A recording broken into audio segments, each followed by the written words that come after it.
ഒരു പേടിയും വേണ്ടടോ. ഈ പ്രസ്ഥാനം നിൽക്കുന്നത് ഇഖ്ലാസിലാണോ, തഖ്വയിലാണോ? ആരൊക്കെ തകർക്കാൻ നോക്കിയാലും തകരുണ്ടോ. നമ്മുടെ പണ്ഡിതന്മാർ, നമ്മുടെ നേതൃത്വങ്ങൾ കാണുമ്പോ കൊതി തോന്നാറുണ്ടോ. ഞാൻ വല്ല അത്ഭുതത്തോടെ ചിന്തിച്ചു, പടച്ചവനെ, മഹാനായ ജിഫ്രി തങ്ങളുടെ കയ്യിലിരുന്ന മൊബൈൽ ഞാനിങ്ങനെ നോക്കുന്നുണ്ട്.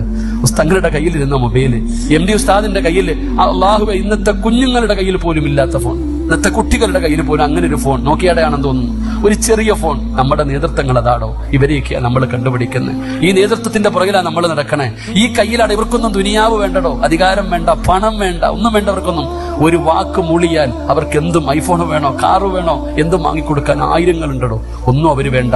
ഈ പ്രസ്ഥാനം നിൽക്കുന്നത് ഇഖ്ലാസിലാണോ, തഖ്വയിലാണോ? ഈ ഉമ്മത്ത്, ഈ സമസ്ത എന്ന് പറയുന്ന പ്രസ്ഥാനം വളരുന്നത് തഖ്വയിൽ. ആരൊക്കെ തകർക്കാൻ നോക്കിയാലും തകരൂലടോ. ഈ ബാംഗ്ലൂരിൽ വെച്ച് സമ്മേളനം നടന്നു. എവിടുന്നാടോ ജനം വന്നേ? എവിടുന്നാ വന്നേ? അതാ സമസ്ത വിളിച്ചാൽ ഏതെങ്കിലും കൊടും വനത്തിലാണെങ്കിലും വരും. അതാണ് അൽഹംദുലില്ലാഹ്.